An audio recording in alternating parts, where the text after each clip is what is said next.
Hello, everybody. Welcome to the world's greatest Bronze Age comic book podcast, Flea Market Fantasy. I'm your co-host, Mike Allen, as always been joined by Michael Dell of the LCS Hockey Radio Show. That's right, and this is episode 4 of Jankuary. Kevin Jank is with us. That's right. Yeah, the sad, tearful conclusion to this year's Jankuary. I don't know. I mean, looking back on Jankuary, it wasn't really that great when you think about it. We had Booster Gold, which was terrible. The peak. Oh, we had Black Diamond, which was spectacular. And then we had, what did we do last week? Masters of the Universe. Masters of the Universe. Oh, that wasn't so good. But this week, Jank, I think you picked the winner. Yeah. I'll agree with that. Why don't you tell the kids what you got? We went with Wolverine number 1 from 1982, the original 4-issue limited series, not the ongoing from later on in the 80s. Yes. I mean, we could have read that and read all about Patch, Wolverine pretending to be some other guy, even though he's got the same haircut and fucking hand blades that are very distinctively him, but let's not. They're so ridiculous. Well, when he was Patch, I guess he did use the claws a lot, but I think he tried not to use them, right? Yeah, he tried to keep it, maybe he only used them when he was killing people so they couldn't tell anyone later on. But yeah, the Wolverine Limited Series here, the writer Chris Claremont, the artist Frank Miller. This is, it's pretty iconic, this series. I think I read somewhere, Michael, this is only the second limited series that Marvel ever did. I believe it, yeah, after it would have been, what was first? Hercules? Or no, Contest of Champions, right? Well, I don't know if that counts as a limited series. That was just 2 books? 3. 3. 3, okay. Well, maybe 4-issue limited. I think Scarlet Witch and Vision. Wasn't that number 1? No. It was definitely either Contest of Champions or Hercules, I think. No, this is the part of the show where we Google things. Yeah. But yeah, while you're doing that, this was the second, but I'm not sure what the first one was. Yeah, there was a bunch of there was also around that time there would have been West Coast Avengers, there would have been Hawkeye, Vision, the Scarlet Witch. Those were all the early ones. So yeah, I'm also Googling at the same time, and I'm Marvel. Oh crap, they're not in order. Forget it. Anyway. Mike Dell, you can keep looking, I guess, and I'll just talk for a minute. Talk to Jank. So Jank, so Wolverine, are you a Wolverine fan? Oh, I mean, hell yeah! I think he's everybody's first, favorite X-Man, and then you kind of, eventually get sick of him, and then you're like, okay, what else you got? But He's the one who always stands out. There's some people that I think they're too cool for Wolverine. But I don't care. I love Wolverine. He's my absolute favorite character. And this series, when I was a kid, this was my favorite book. I just loved it. Yeah. This is so well done. Yep. And actually, I remember, I'm assuming you guys have readathons in the United States, right? No? Do you know what a readathon is? Okay. This is what it is, okay? So once a month or I don't know how often, but in grade school, you'd have a readathon where everyone would get together, and then from 9 till 3, instead of having regular class, everyone would just sit quietly and read books, okay? Oh. So it was kind of like forcing kids to just read books. But I would always cheat and bring That's the only way you get kids to read books. Right. But I would always cheat and bring comic books. And I remember Wolverine was one of the ones I brought in grade 8. Nice. Yeah. Good choice. Yeah. So I don't know, Mike Dell, if you're still researching there, but we can keep talking. Yeah, I'm just there's a bunch of them that come out in 1982, and I'm looking at Vision, Scarlet Witch. It says it's one of the first, so I don't know. So Wolverine was one of the first. Okay. Near the beginning, sure. Yeah. If we were a professional show, we would have researched this ahead of time, but who fucking cares? All right, yeah, Wolverine. It makes sense to give him his own series because he was already super popular by this point. Right. He caught on real quick. It's actually hard to believe that it took so long for him to get a regular series after this, right? It was like 6 or 7 more years. It's shocking. Well, I guess it finally came down to the point where I think Shooter was still there at the time, right? I think. Yes. Because I think he told Claremont, he said, hey, because Claremont had always resisted doing a regular Wolverine series because he said, hey, if you put Wolverine in his own series, people are going to be like, oh, yeah, that's great, but now I'm bored of Wolverine. So Right. what made Wolverine special is because he was just in a team book and you didn't see him, you weren't getting too much Wolverine. Oh, okay. But then Jim Shooter came along and said, hey, Claremont, it's it. Like, he's so super popular, this Wolverine fella. You're either doing it or someone else is doing it. So it's up to you. So he says, all right, I'll do it. And that's why he decided to do it. Oh, and just for the record, this comic came out the same week as Hercules #1. So they're tied. Yeah. Oh, wait a minute. Contest of Champions came out around the same time, but anyway, it doesn't matter. Yeah. But again, that was only 3. I don't know if 3 counts as a limited series. Oh, yeah. Oh, it totally does. Any series that's a limited, if it's not ongoing, it's a limited series. I think it has to be at least 4. No, it could be 2. No, in my mind, it's 4. Yeah. No.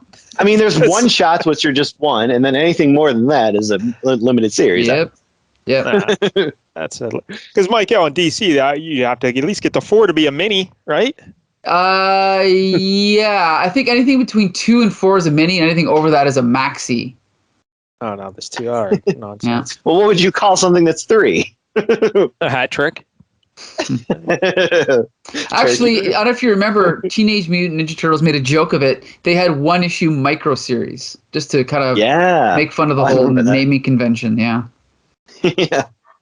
All right. Well, Wolverine, though, this was great. 1982. He's getting his own series. Woohoo! Frank Miller. This is rated like peak Frank Miller, right? He's just coming off of Daredevil, and I didn't read how Claremont. Why was Frank Miller picked for the Wolverine? And Michael, any knowledge? Oh man, I should have done some research.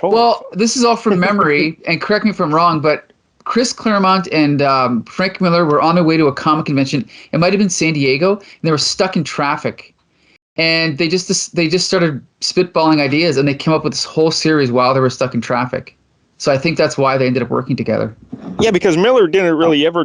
I'm trying to think. Didn't he do X-Men, like maybe one really old issue of X-Men, like when he was not as far as I know. Like if he did, it was 1 issue or something. Or it was just like a fill-in or something. Or maybe I'm confusing. Maybe I'm confusing him with Steranko. Because I remember. That was Steranko definitely did. Frank Miller, I don't think he ever did. Yeah, because I was going to say Miller has no connection to the X-Men at all. So for him to come up and do the Wolverine, but it was pretty great. And this was kind of right in his wheelhouse with the Daredevil stuff he was doing as well. With the ninjas. Yeah, the hand becomes a big part of this. So yeah, it definitely makes sense that Miller would be involved.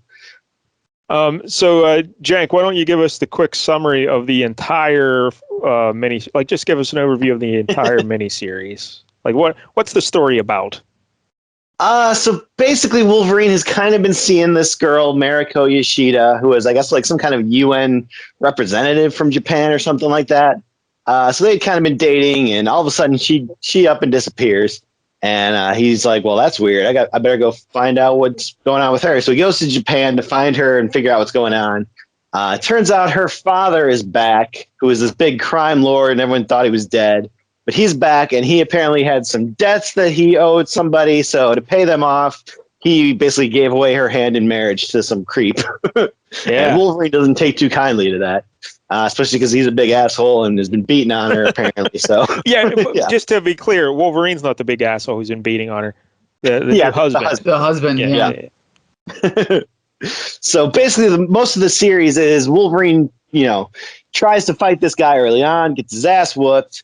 And then he kind of bums around Japan a little bit with this other girl, Yukio, who's kind of like a street, thief type of girl who's like she's a bad girl. And she kind of gets him into some misadventures along the way. And eventually he goes back and challenges that Shingen guy, Mariko's dad, for a big final battle. Yeah, and the point of all this is Wolverine's trying to find his humanity, right? He's not a savage beast. Because we'll get into that when we read this issue. You can get into that. But that's kind of like the overarching theme here is Wolverine emerges from this more of a man than a wild animal, Yeah. So there you go. It's pretty good. Pretty good stuff. All right. So anything else we need to say about this, Mike, or can we just get right into it? Yeah, we can jump right into it. Sure. After 20 minutes of talking about nonsense. Yeah, let's get right into it. Yeah, whatever. It is crazy. There's so little known about Wolverine at this point, and this series could have gone into his past and done all this stuff, but it never did. Like, it just kind of introduced new layers to who he is now, and didn't worry about who he was and what his background is. It's just it's very interesting how they did it, and still made it just as satisfying. No, it's great. I think we can agree that the less you know about Wolverine's past, the better. Yes, right? Absolutely. And the same rule applies to Boba Fett, which we are painfully learning now with his new TV show. I don't know. Yeah, that's why I didn't even watch it. Don't bother. Right. Yeah, they've kind of ruined the Wolverine character over the years just by getting way too much into his backstory and everything. It's just like even Weapon X. I love Weapon X by Barry Windsor Smith, but that might have even been a little bit too much. And then everything after that, it just gets worse and worse. And then I don't know, Jank, if you've read Origin. Oh, sure did. I hate it. I don't hate Origin. I can see you don't like them getting into his background too much and giving too much away, but I thought it was a well-told story in and of itself. It's a little weird how like everybody he knew back then kind of mirrors the people he knows in modern day so much. Yeah, it's called George Lucas syndrome, where you're like, wait a minute, he likes a redhead now. We have to explain why he likes redheads. It's like they have to explain everything. It's embarrassing. Here's this guy, Doc, who's like always tracking him down. He's very animal-like, but it's not Sabretooth. It's just the guy who's like Sabretooth. I know. Yeah. Good Lord. Who's going to fill the same role that Sabretooth will eventually fill. Yeah. Anyway. That's ridiculous. So, all right, so let's look at the cover here, Mike. Kind of an iconic cover. Well, first I want to start at the top here because, we always talk about corner boxes and corner bubbles, corner circles, but this was a time when they didn't have them at this point, but it actually looks a little bit better because you have a nice ribbon at the top, and then you have a nice centered logo, Wolverine classic logo, which I love, right? Yeah, without the corner box there, you get the logo centered and the covers, so that's nice. But I don't like I prefer the corner box though, because the corner box is fine on its own, but it just throws off everything, They have a little black rectangle with a white diamond in the center, and 60 cents. I don't know. Sorry. I like it for this. Like, I wouldn't want it on like a Spider-Man thing where it's just supposed to be more fun. But for a classy book like this, I like it. A classy book. I hear you. So yeah, Wolverine got the logo, and this is again kind of an unusual cover for the day. 0 text, 0 speech bubbles. It's just a shot of Wolverine with his mask off, looking at the reader with a grin. He's got his finger doing the come hither thing, and with his other hand, he's got his claws popped, and it's freaking awesome, and they're gleaming in the light, and then the background is just orange, and yellow gradation, so yeah, it's amazing. It's classic. Yeah, the covers for all this limited series, each cover just has Wolverine and that's it on the front, and he's doing different things, and the cover for issue 2 is spectacular. Yeah. Do you remember that classic one? He's leaping at the viewer. Oh yeah, it's great. That is awesome. And also quickly point out number 3 is one of my favorites, where he's just sitting in contemplation in the shadows. I love that. Sad. That's the hero's darkest hour of the soul. The hero, end of the 3rd arc. There, he's down. Yep. He's hard on his luck. The 4th one's a little Yeah, the 4th one is the least. Yeah, not their strongest. Yeah, but number 3 is my favorite, definitely. He's smoking a dart and he has a crossbow. All right, I guess. All the classic things we associate with Wolverine. Yeah. Darts and crossbows. But I like issue 2. That cover is one of the best covers ever. So good. Yeah. All right. But this one's good. All right. So that one with the Hulk, where you can see the Hulk kind of reflected in his claws, are probably the 2 most iconic Wolverine covers there've ever been. Yep. Probably. Well, the X-Men 207. Bringing the claws. Is that the one where he's cutting? Oh yeah, John Romita Jr. Yeah. That's great. Yeah. That's a good one too. That's definitely on the map. So the first page here, a Stan Lee presentation. I'm Wolverine, and you get the narration here from Wolverine, and a big splash page of his face, and he's struggling. He's like climbing. You can't really tell he's climbing in this one, but yeah, he's climbing. And then we get, I believe, is this the introduction of his catchphrase, the first ever use? That's right, Mike. I'll read it for the kids, but this is the first time it was ever used. I'm the best there is at what I do, but what I do best isn't very nice. Yeah, great line, except they beat it into the ground over the next 20 years. That's okay. I don't mind. I love it. It became like a running joke how much they used it. Yeah. Good Lord. Between this and the fastball special, it's like, what can we run into the ground more? So yeah, this was peak Wolverine though. Like this is him at his absolute best. this era of Wolverine. So. Well, yeah, for anyone who doesn't like Wolverine, if you haven't read this, then you don't really you have to read this before you can make that judgment, right? So yes. This is the definitive Wolverine story. So then that's a classic opening splash page. Then on the next page, again, this is Frank Miller. He's got a great sense of composition, and we get this really long it's like the skinniness takes up half the page. The length takes up half the page, and it's him climbing up the sheer side of like a cliff of a mountain. That's awesome. Yep. And he's made his way to the top, and basically he's narrating. We're not quite sure what he's talking about yet, but he's hunting something, and he's picking up the trail, and he's he's explaining what it is he's hunting or what the clues are, what he's finding. Now, this is a little bit awkward because it transitions from narration to thought bubbles, which I thought was unnecessary, but whatever, that's fine. It's a minor flaw. And so basically he's like, so we don't know what he's hunting yet. But then he makes his way to a cave, and then he comes into the cave, and then he sees what he's hunting, and we realize it's revealed it's this giant grizzly bear, right? Yeah, freaking awesome. So then now we're wondering, well, why is he hunting this grizzly bear, right? So then next page pops his claws, and we see this is awesome.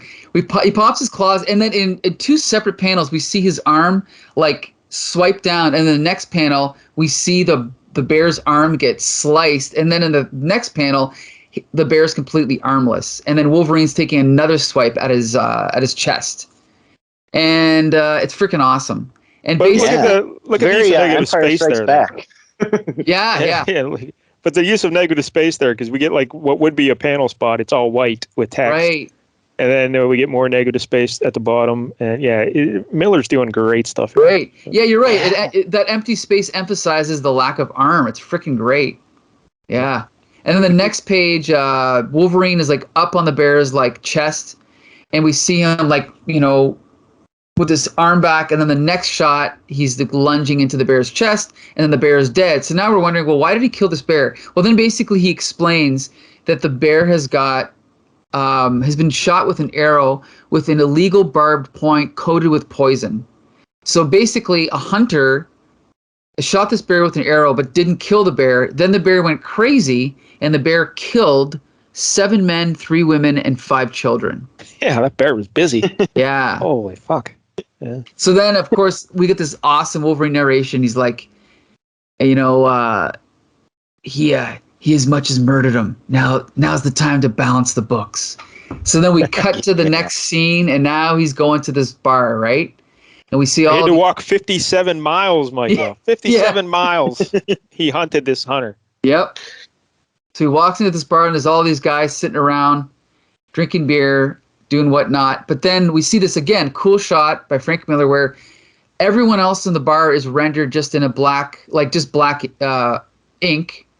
And they're white, and then the one guy who he's tracking is in color, so we know that's who he's looking for. It's great. No explanation needed, right? So then he walks over, and he wants to talk to this guy. He puts his hands on his shoulder, and he's like, yeah, I want to talk to you, bub. He's like, we're going to talk, bub, you, me, and the Mounties, about a bear you shot a fortnight ago. No fooling? Then the guy just takes his mug and smashes it across Wolverine's face. And then Wolverine's like, bub, I was hoping you'd do something like that. And then I love this little ending. He's like, the bear lasted longer, but I let the man live. It's freaking awesome. So we don't even see the end of that scene. He basically just explains that he explained to the cops what happened and blah, blah, blah. So we're going to assume this guy's in jail now. Yeah, you don't need to see him beating up that guy. You already saw him kill a bear. You don't beat up that guy. This will be easy. This is one drunk. But this is how you establish a character. Like you get if you go into this not knowing who Wolverine is, which is probably rare. Everyone bought this because they know who Wolverine is, but who knows? If you came into this not knowing who he is, you see him right away being awesome at doing stuff, killing a bear, but he does it for like a good reason. Like he didn't enjoy killing the bear. No. He was sad about it, but he had to do it to protect other people's lives. And then he comes and gets the guy who fucked up the bear and those other people's lives. So this is how you establish a hero. Sacrificing and doing things for others. This is a great way to establish a character.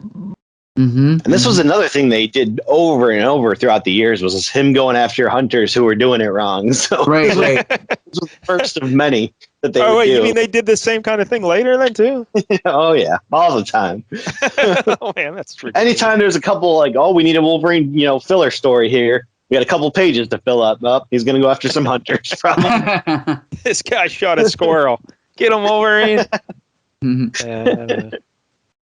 But all right, Michael. So now we get. I do like that the bar that he goes to is named Josie's. That's got to be a Frank Miller shout out there. Yeah, the old there. I didn't even notice it was called Josie's. Yeah, maybe it's a chain. She has one in Hell's Kitchen. Canadian Josie. One in the Canadian Rockies, and yeah. So now we get like a photorealistic shot here of Mariko Yashida, and this looks incredible. Yeah, great. Yeah. So, but it's quite the jarring change in style, but it drives home who she is and how important she is to him when you see that. So, yeah. But he's looking at pictures in old letters. Game at this point. Like he is doing some good work. Yeah. Yeah. This was this the last great thing Miller drew? Like, I don't know. Well, no, he did Dark Knight. Yeah, but I mean, that Dark Knight, if you like that style. But it works for that story, but I hate that everything after that became that style instead of this, because this is much better. Yeah, but I don't know. But also, I still love his work on Sin City, the art. I love it. Yeah. I haven't read enough of it to really be able to say, but I don't know. Let's put it this way. In terms of classic comic book art kind of stuff, this would be, because Dark Knight's kind of experimental, looking at blocky words and stuff. All right. Anyway, so he's looking at this picture of Mariko and all the letters that he had sent her, and they get sent back to him, or he's. Yeah, well, he found a pile of mail waiting for him. All the letters I sent to Mariko returned unopened. Then he calls the embassy, but she's been summoned back to Japan. So then he calls her house, and they hang up on him. And then he's like, bad move. So now he's on a plane. I love it. Now he's on a plane to Japan.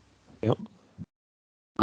So he lands in Japan, and he's hanging out with this guy, Asano Kamura, who is, I don't know who he is. He's a secret agent. Yeah. That Logan used to work with in his old days, and they're chums.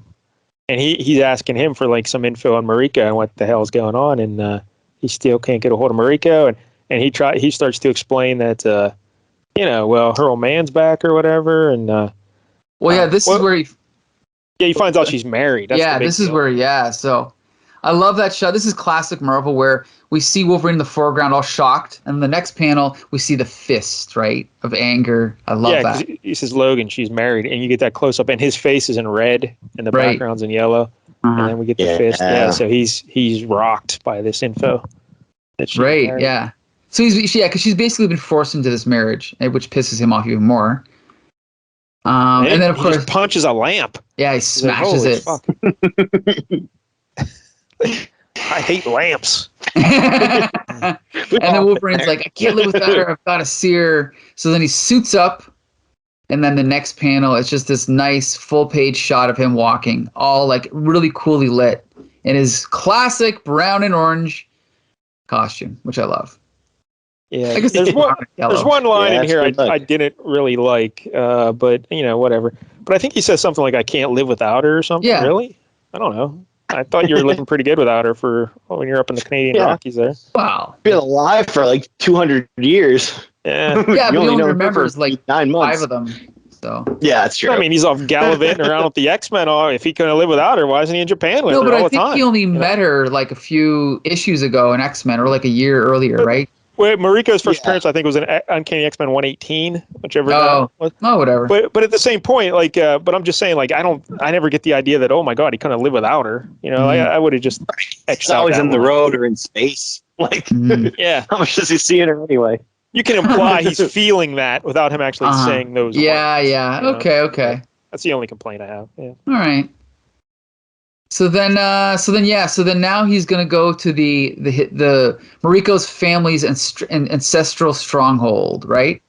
So he's sneaking in. He's trying to sneak in, but then he comes across some dogs, some guard dogs. But they sniff him out. Some good Wolverine ass shots here too. Yeah. And but then he's like, they're killers, but so am I. We lock eyes and wills, communicating on levels far more comprehensive and subtle than speech. They're mean, but they aren't stupid. Like the Beastmaster. Yeah, That's right. exactly. There you go. If only Maybe Wolverine would have brought some ferrets with him, he would have Yeah, so much better. fine. Yeah.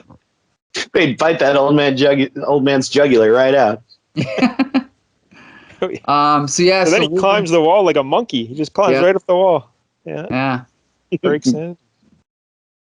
So yeah, he sneaks in, and then of course he right away he runs into Mariko, just conveniently, I guess. She's just sitting there in front of a statue of the Buddha, and so they start chatting it up, and she's like trying to kind of resist him. Look, I'm married. It's over. Blah blah blah. He's like, I won't accept it. And then he's trying to get her to turn around and face him, but she won't. And then when she finally does, we see why she was hiding from him. It's because she's got a black eye and like a bruise on her cheek, so she's been beaten by her husband. Yeah. And so now Wolverine's even more pissed off. And so we see that he's going to pop his claws, but then she, puts her hand out to kind of stop him. Again, look at the coloring here. On the previous page, when he sees that. We don't see her face yet, but he sees it, and you see the coloring there, like the shadow, the bright on the face, and then on the next page, we get an all red panel of his eye being angry. Then we see his teeth. Then we see his arm about to pop the claws, and it's an orange and yellow. But then she reaches in and touches his hand, and now everything's cool. Like the orange and yellow are gone now. It's like a bluish gray, and it's like he calmed right down. And Mariko touched him. Look at that. Yeah, it's great. Yeah. So then Wolverine's like, look, let's get out of here. You can get a divorce. And she's like, I don't want to. She's like, I love you, but I'm bound by more important obligations. And so they're arguing back and forth. And he's like, you're not property and blah, blah, blah. So she's like trying to explain to him what the situation is. She's like, I'm honor bound to him. If you cannot comprehend and accept that, Logan, you do not truly know me at all, or Nippon, which of course is Japan. Yeah. And then all of a sudden, there's someone else there. Oh, who is it? It's her husband. And he's a handsome fella. Yeah, I was gonna say. He looks like Doc Ock's Asian cousin. Right. And then basically, you're not wrong. Wolverine grabs this dude and hoists him up, and he's like, "Bub, you just signed your death warrant." And so he's about to basically kill him, but then once again she stops him, and that's it. So she convinces him, okay, forget it, just drop it. So he's like, okay, whatever, I'm out of here. So he leaves. She's begging him, please, man, please. So then he's like, okay, well, I'm going to fly back to New York. And then all of a sudden, he gets hit by, what are these called, Mike Dell? Ninja stars? Yeah, throwing stars. Shuriken. Yeah. There you go. And the shuriken were poisoned. So he's knocked unconscious, and then when he wakes up, he's with what's his name? Hey, now he knows how that bear feels. Yeah, yeah. If only he woke up and just started murdering everyone. So now he's with Mariko's father. I think his name's Dave. Lord Shingen. Lord Dave. Yes. Dave Shingen. So basically, this guy's trying to tell Wolverine where it's at, and Wolverine isn't having it. So he's like, you know what, we should fight this out. So he throws him a wooden sword, and Wolverine's like, why not the real thing? And he's like, to be frank, you are not worthy of a true sword. And so this is cool, because then they have a fight. Wolverine is not, he's not the unstoppable killing machine that we're used to seeing, right? Well, because he's drugged. Yeah. He's all drugged up. Right, but I remember reading this as a kid being like, no, Wolverine, how could you get beaten? But then, of course, we know what happens in issue 4. An old man with a wooden stick. Yeah. Yeah, but they make it pretty clear, like in the narration, Wolverine saying, I don't feel like myself. Course, I am not 100% here. I am hanging on by a thread. And because he's all loopy on the poison. And so they're fighting with the wooden swords. And her daddy, he's cracking with the metals, like on his nerve centers. Right. He's making his like arms and legs go numb and shit. And so he's really whacking them pretty good. He's taking advantage of a roofied Wolverine. Right. Yeah, and then I love this. Then Wolverine, he's like, I surprise him. He throws his sword away, and then he just pops his claws. Yeah, But but then, that's the worst thing he could do, Michael. It's the worst thing he could have done. well, it's cool because then he's like, I've played into his hands. Mariko saw the duel without understanding what his strikes were doing to me. So this looks really bad to her now. And so Shingen challenged me to mock friendly combat. She thought his attacks were meant to humiliate me. Now, though, when I appear to be losing, I turn the fight into the real thing. I couldn't dishonor myself more in her eyes if I tried. So now he's fighting with his claws. But this guy, Lord Dave or whatever his name is, he still manages to like hit him in the back. His legs go numb. Because Wolverine's still like wobbly, so like when he hacks him, he just cuts his clothes, like his shirt, but he doesn't hit the flesh, So he's like, yeah, this guy is spry for an old man. Yep. Yeah. And the narration's like, things get worse, and no matter what I do, it's obvious to all concerned that the outcome is never in doubt. And then we see Dave jump into the air like 15 feet and just land right on Wolverine's face with his foot. Curb stomps him. Rough. Yep. Yeah. Yep. And but the real sad thing here, though, is when he's up in the air there, her dad's talking to her. He's like, hey, gaze upon him, Mariko. Witness his true nature, his true self. Here is the thing to which you have given your heart. Answer me truthfully. Is he worthy of such a prize? And then we see Mariko, all black background, just her face, and her eyes still swollen shut. And she just says, no. Yep. And everything goes black. Uh-huh. That's harsh. Yeah, it's brutal. And then he wakes up in the street in Tokyo, just like, on the street. And then he's kind of like coming to, and then all of a sudden there's some toughs. There's some toughs standing next to him. He's like, I don't want any trouble. And they're like, we do. And I love, once again, this storytelling, right? We see 3 hands in the air, all holding weapons. The next panel, the hands all go like limp. They all drop their weapons because Wolverine. Oh, no, it's not Wolverine. Oh, it is Wolverine. Yeah. I thought it was Wolverine. Yeah, Wolverine. No, he gets saved. Oh, no, it's we don't know who we don't want to spoil it. So then all of a sudden he's like, what? They die instantly without a sound. A professional job. I assume it's Asano. I'm wrong. Yeah, that's his spy his buddy. Right. But yeah, we see them, they got knives in their back and they're all on the ground. Right. And then all of a sudden we hear a voice, Upsy Daisy lover. And then Wolverine's like, a woman, strong, that's good. And it turns out, she doesn't say who it is, but it's, what's her name? Do we remember? Yukio. Yes, Yukio. So basically she's like, you've seen better days, darling. It's funny how even in Japan they say darling. But your luck's about to change. You're mine, Wolverine, now and forever. And that says to be continued. Yeah. There you go. Yeah. The end of the book. What a tale. And, but then to keep flipping there, Jank, at the very last back cover, we get an ad for Megaforce. Yep. We get what? I recognize that guy's beard and his perm. We right. We reviewed Megaforce on the LCS Hockey Show several months back, and it was glorious. But also, before that, we get an ad for Darkseid, Dark Phoenix, Apocalypse Now. That was the X-Men Teen Titans crossover. Yeah. Right. That was great. That was great, too. All right, so yeah, there it is, issue 1 of Wolverine. Jank, this is pretty spectacular, no? Yeah, I love it. I mean, really, realistically, what would probably happen next is just this only needed to be 2 issues, and he just goes back the next day and like just guts that old man. No. That's really what Wolverine would probably do. You need to take him on that journey to find his humanity. Yeah. He's trying to win her back, so that's why he's got to play it a little differently than normal Wolverine style, where you just murder till you get your way.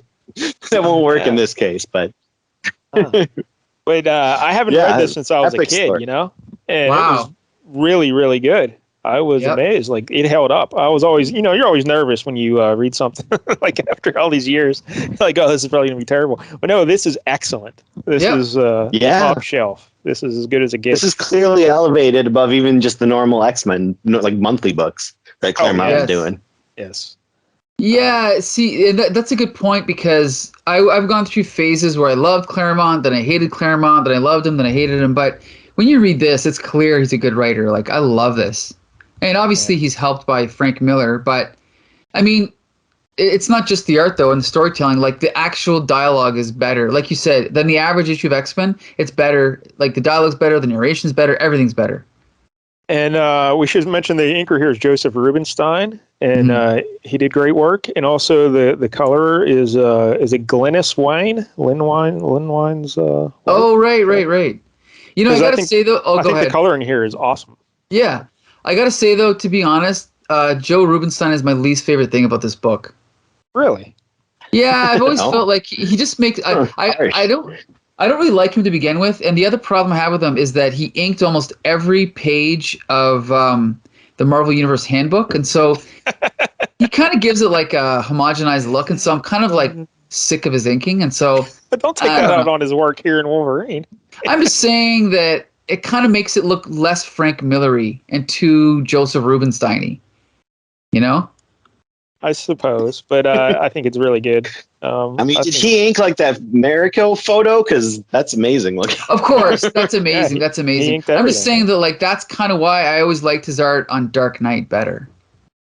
Here we go with the Dark Knight again. Good Lord, Dark Knight. But this is really, really good stuff. The page layouts by Miller here. We mentioned the use of negative space. He does that throughout the book. Just the storytelling from panel to panel. Everything is awesome. I don't know. I have no complaints about this at all. The layouts of the panels here was so much better than that Black Diamond comic book we read. Oh, yeah. How dare you. But again, the setup for a protagonist was perfect. We get the problem here. We see where it's going, how he failed, how he needs to recover, how he needs to become a better man. Oh my goodness, what a setup for a series! Yep, it's such an interesting choice too to make this Wolverine story be about him going to Japan and going through all this stuff too. Because like, what's the link there? You don't think, oh, this Canadian guy with blades in his hand needs to go to Japan, but they just came up with it and they're like, all right, yeah, that sounds good. Well, the link there and it set the tone for so many stories to come later on. Yeah, Frank Miller really likes ninjas. It's the connection there. Yeah, it's true. But I guess he wasn't around though when they introduced Mariko in 118. So they started this way before that. But or was he? Or wait, I don't know where does this fall into the X-Men numbering, Michael? Do you know? Like, where would this be? In terms of... I can find out very quickly if you want. Yeah, but this would have to be like in the 150s or. Because they engaged at the end of this, right? So that's got to be like late 160s or 170s. Because that's when the X-Men go to Japan. They were going to get married. Same month as X-Men 161. 161. Yeah. Yeah, because when they go back to Japan, that's like 172 and 73, right? Yeah, and that's Paul Smith, and which is a great follow-up to this series. You got to read those two. Yeah. This, like, here's the thing. Everyone loves, like, I love Dave Cockrum, and I appreciate the John Byrne issues, but my favorite X-Men period is the Wolverine miniseries and the Paul Smith run from the Ashes. That's my favorite X-Men era. Yeah, again, I haven't read them since I was a kid, though, but I did Paul Smith. I love Paul Smith's work on the X-Men. It's great. Yeah. But I'm nervous to go back and read them again because I was like, what if they suck? I think it's just as. I mean, to me, it's very similar. Yeah, it's very similar to this. Yeah. Obvious. Like, who do you think is the best Wolverine writer? Claremont. Like, obvious. Like, he did the most. So do you think I think so. Best? Yeah. I mean, obviously, I think so. Yeah. Like, it's really not a question for me to answer because run. I've pretty much only read Claremont Wolverine. So, Jank, you've read like so many writers, probably. So, do you think Claremont's the best? Anyone else close? No, you're probably right. I mean, Larry Hama did have a good run on the solo series for a long time, and it was pretty good for the most part. But Claremont's probably number one. Let's be honest. Yeah. Okay, so who would be the best artist for Wolverine? I don't know. Jim Lee was pretty good. Dang. I think my favorite's Barry Windsor Smith. Hey, that's not a bad answer. Answer. Yeah. Oh, but also John Buscema on the solo series. I think he was great. Not so. That wasn't my cup of tea. Yeah, I don't think Buscema fit well with Wolverine. Art Adams would do the pinups and stuff. He would look cool. Those are good. Paul Smith. Oh yeah, of course. And this Frank Miller's version of Wolverine's great as well. I mean, looks good. Yeah.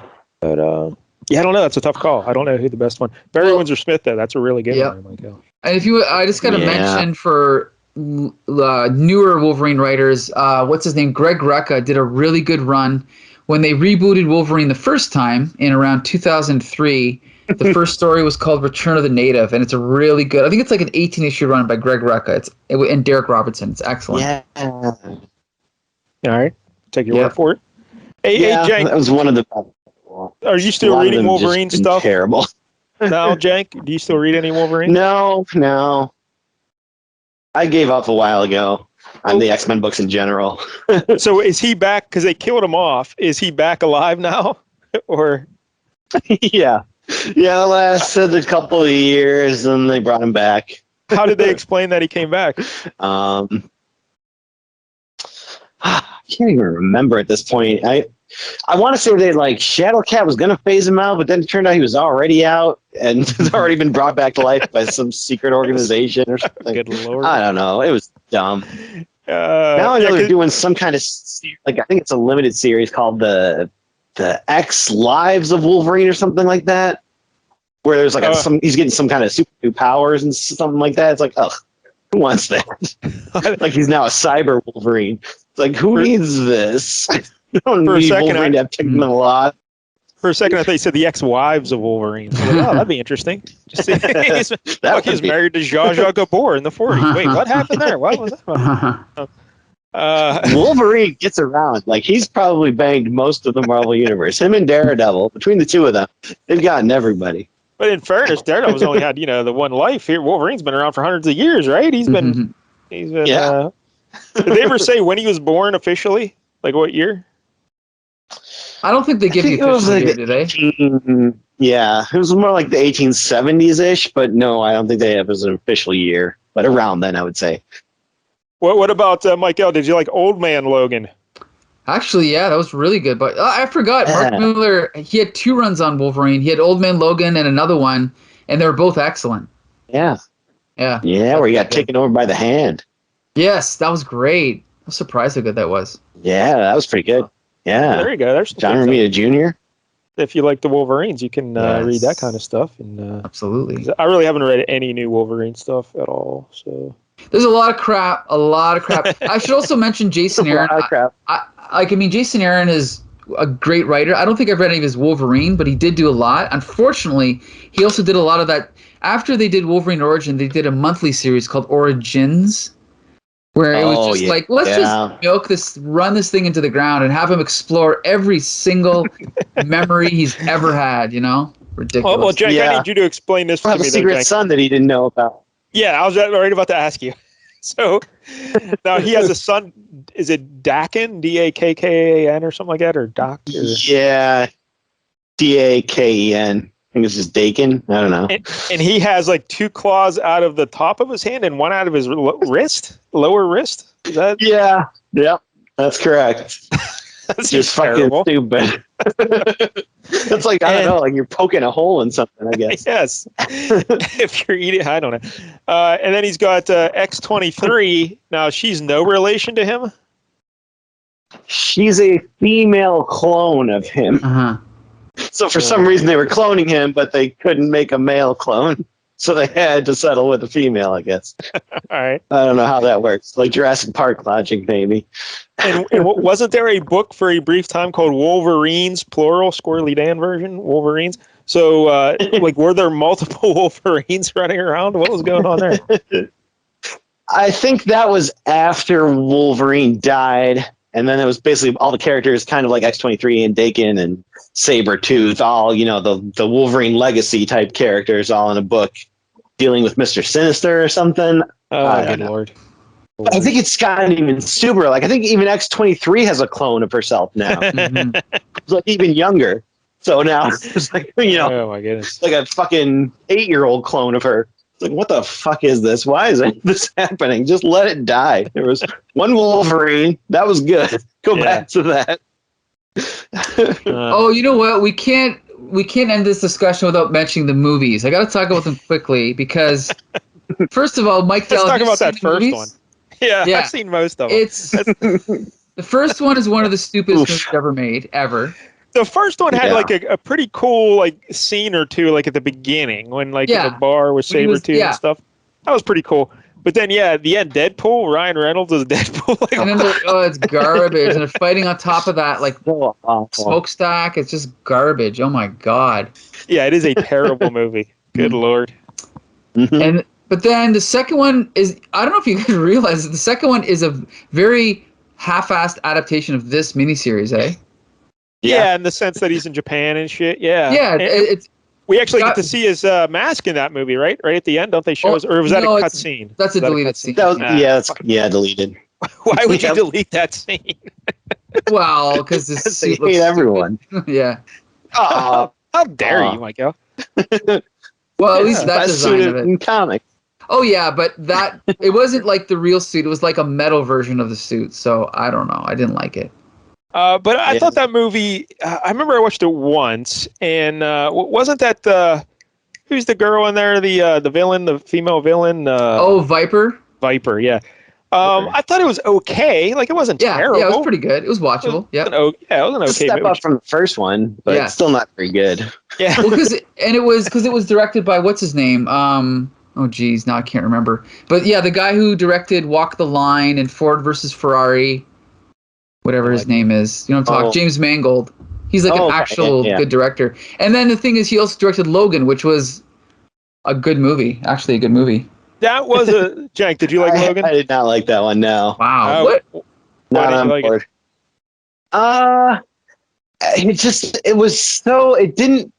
For me, it never like justified its reason for existing. like why are Wolverine and Professor X trying to stay alive so badly when their lives suck ass? Let's face it. Professor X is a time bomb who already killed most of his friends and could kill most of anybody else in the area at any given second, and doesn't even remember who he is half the time. Just let him out of his fucking misery. Yeah, really. Take him behind the barn. Wolverine's you know what I'm saying? Who cares? He's like, I got nothing left. I got no friends. Who cares? Yeah. I think it was okay. It was okay. I liked it when I watched it, but there are definitely some flaws in it. I don't know if I need Wolverine dying on a tree stump. I don't know, like a branch, the ribs. Yeah. You know what's funny though is I was totally against the character of X-23, but when I saw that movie, I think she was great. Yeah, that little girl was a badass in that movie. Great actress, and like the character made sense. Like, I thought she was perfect. But yeah, it was like a weird movie though, because it's just like so out of like left field, like no tie into anything else. It's just that's actually why I liked it. Yeah, like I liked that they just threw everything out the window and was like, "Fuck it." It's not like I like how it's just called Logan. It's set in the future. I thought that was great. But I mean, Hugh Jackman's a great guy and all, but Wolverine shouldn't be 6'2" or whatever. You know? Yeah, definitely. I want Danny DeVito. And he was never really rough enough for me. Yeah. He was kind of a pretty boy. By the way, I got to tell you right now, you can say what you want, and you can be happy that Disney bought Marvel, or Disney bought Fox, but I don't think Disney's ever going to make a movie as good as Logan for Wolverine. I don't think. Well, that's a low bar, so I don't know. I mean, you can go with Logan. I'm telling you, they're not. And this is, I'll tell you why. There's one little shred of evidence I have as proof. I was a huge fan of the Netflix Daredevil show, right? Yeah. Have you guys seen Kingpin in the Hawkeye show? Yeah, but I mean, people are overreacting to that so fucking much. It wasn't that big. That's a hint of what's to come. They completely changed. He's become superhuman. He was fighting a 12-year-old girl. He's he's ripping her, knocking her around. Yeah, what do you want? Like, I don't know. But Kingpin's always super strong and tough. I'm just saying but he's not really supposed to be. Not really. Right. He's strong for a man. Yeah, he's not superhuman. But it's not like he was lifting a cars or he ripped the car door off. But I saw Brock Lesnar do that on Raw one time. Ain't no problem. So he got shot with an arrow, but he's got like 8,000 pounds of fat on him. It didn't even get anywhere near an internal organ. So I don't think it's a big deal. Remember first season of Daredevil though, he had to like slam the car door on a guy's head like 5 times. Well, he wasn't just but there was nothing in Hawkeye. But there was nothing in Hawkeye that made him. Michael, you're saying he's superhuman based on what? That he ripped the car door off? No, the way he was fighting that. What's her name? Kate Bishop. The 12-year-old girl. Wait, Kate Bishop? Well, yeah, but okay, 18-year-old girl. She's like 125 she's like, first of all, pounds, and she's 24, but he's knocking her all over the place. Yeah, but she's the protagonist. She's been killing people left and right through the whole show. But Kingpin's like he's a massive human being. Yeah, but he's a human being. That's the point. He's not a superhuman. That's the problem.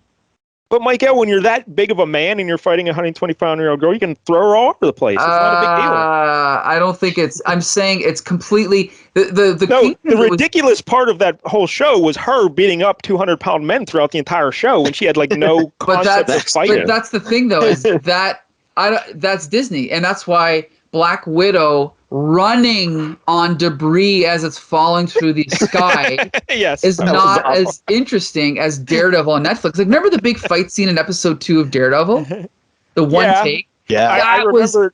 I always remember it because everyone copies it now in every goddamn movie. But it's more exciting than 1,000 Avengers, scenes of them fighting aliens and robots, because at least you felt like Daredevil had a chance of losing, right? Well, he wasn't going to lose, Michael. It's Daredevil. He's not going to. But it's suspension of disbelief. It's like wrestling. You still have to believe that the hero's gonna lose, right? Or it's not exciting. Sometimes the bad guys do win. Yeah, you know what I mean. He'll champion. It happens. Okay. But I don't know. I think they can make a better movie than Logan. I should hope. We'll see. I think it's not hard to come up with a better thing than, hey, let's wrangle up these horses for this couple. That's important. No, but you're doing that. But the reason and I'm not saying that was great, but the thing I liked about it was, again, there's no time travel, there's no aliens. It's like, no, let's just have it's almost just like a drama, just a normal drama, but Wolverine happens to be in the movie. That's what I liked about it. Yeah, that's fine. And you can tell a story like that very with good Wolverine. drama, though. Yeah, I hear you. I'm more more on just wrangling up horses and shit. I'm more in Jank's camp on this. But yeah, you can tell a story like that with Wolverine because he's just a dude with metal things in his hands, basically. When you get right down to it, healing factor and all that other stuff too. But he's not like the superhuman Thor kind of character, bigger than life. So you can tell those quieter stories with him. So I don't know. Are they intending to make another Wolverine movie? Do they want to make money? Yeah, absolutely. Are there any plans in the works? Are the wheels moving? Or well, nothing's been announced. But I mean, let's be clear. Disney bought Fox for a reason, and the speculation is it's like the main reason is they wanted X-Men. They wanted X-Men back in the Marvel universe. So I've heard speculation that they're trying to back up the money truck to Hugh Jackman to get him to do a cameo in Doctor Strange too. Ooh, but who knows if that'll happen. Yeah, again, Jackman's great, and he looks like if he was shorter, he'd look exactly like you want Wolverine to look like. Right. But I liked him in X2. I thought he was good in there. Days of Future Past, the movie was whatever, but I thought he was good in that, and. Well, that was the best X-Men movie, though. It was better. Yeah, I know, but none of them are that great, though. No, that's a low bar. Yeah, the rest were garbage. Like at the best, they're like 6 or 7 if you're real generous. But I thought he was cool in there. But yeah, I don't know. Let's get a new Wolverine in there. Let's get someone else. Yeah, of course, I agree. It's, if only Gary Coleman were still around. I'd like to see Gary Coleman. You know what's funny? I love still got Emmanuel. It's funny when sometimes creators like Chris Claremont. Do you know who Chris Claremont thinks should play Wolverine? Danny DeVito? No, close. Bob fucking Hoskins. Bob Hoskins. Are you that actually wouldn't be bad? Bring him back from the dead, but. But I mean, that would have been terrible in a way. Yeah, I can kind of see it. Oh God. Yeah. Here's the thing. He's got the same energy. Maybe Bob Hoskins in the 70s, because I'm looking at a picture of him from the 70s. Okay, he looked kind of cool. But the Bob Hoskins I know is just a short, balding, middle-aged man. And it doesn't have the vibe of Wolverine at all, Come on. I mean, does Hugh Jackman have the vibe of Wolverine? He's doing musicals and shit. Come on, dude. 100%. 100%. I never got the feel of Wolverine from him, but all right, whatever. No. I didn't either. All right. Anyway, we've yapped. Whoever did the voice on the cartoon, that guy was great. He was always growling. Yeah, I don't know about that. A little less growling, please. But all right, whatever. All right, so we never gave our scores for this issue. Mike L, 1 out of 10 Wolverine. What do you give it? Whew. I'm going to say it's got to be a 9, I think. Jank? I think, if I don't give this a 10, it's like, what am I going to give a 10? So I guess I'm going to give it a 10. I'm right with Jank. This is as good as it gets. They're like, what do you want out of this? What could have been better in this? Mike L hates Joseph Rubenstein's inking. There you go. We get it, Mike L. But this is awesome. This is peak Wolverine. This is as good as it gets. 10 out of 10, yeah. No doubt. Yeah. Awesome. The only question I had about this book was there's a part where he's talking about Mariko's family and her family lineage goes back generations. I only know as far back as my dad. And who does he think his dad is at this point? Because I don't think he knew any of that stuff. Yeah, that's a good point. Unless wasn't this the brief time when he thought Sabretooth was his dad, or was that later? Well, I maybe, but Sabretooth hasn't even appeared yet, at least not in X-Men. But I think in 1982, this is Claremont just dropping a seed that he thought he'd talk about later on in X-Men. Gotcha. But then they probably just figured they would deal with it later, and then they never dealt with it. You know what I mean? Like, he's planting seeds to other stories, but never got around to it. Or they changed their ideas or whatever. So I just took it like that. But this is awesome stuff. So January came in like a lamb, but left like a lion. Right? Like, it came in quiet and then, go Wolverine. So thank you, That's Jack. right. Yeah, thanks for joining us. Bless you. Yeah. Thank you guys for having me. This has been fun. And you'll be back eventually, I'm sure. But it's not going to be another year until you're back again. So. Well, all right. You got a big lead on Miles Watson. You can't just sit on it. You know, you got to keep stretching it out there. But yeah, thanks to Kevin Jank. Yeah, I'll keep running training. You can hear him on the LCS Hockey Radio Show with yours truly. And hey, Mike L was on the LCS Hockey Show not too long ago. Was that just last week? I lose all track of time. I don't even remember. When was that? I think it was just last week. Yeah, I think it was just last week. We watched Beastmaster, so you can. Yes. Now, Mike L, next week we're back to you. It's your regular pick next week. That's right. Dreading this. You know what? I got to tell you, I think Kevin Jank's going to regret not being here because I am continuing the animal theme. This week we did Wolverine. No. Next week, we're going to do a little bit of Blue Beetle. Oh, good. Yeah. Blue Beetle. Booster Gold's best friend. Now we got to do his best friend. Yep, Blue Beetle. So Blue here's the deal. Number 1. Go ahead. What year is this? This is 1986. Yeah, this is going to suck. But I love the Blue Beetle radio show from like the 30s and 40s. Okay, first of all, how the fuck do you even know about that? I love old radio shows. Wow. So the Blue Beetle radio show is awesome. Why don't we just discuss that next week?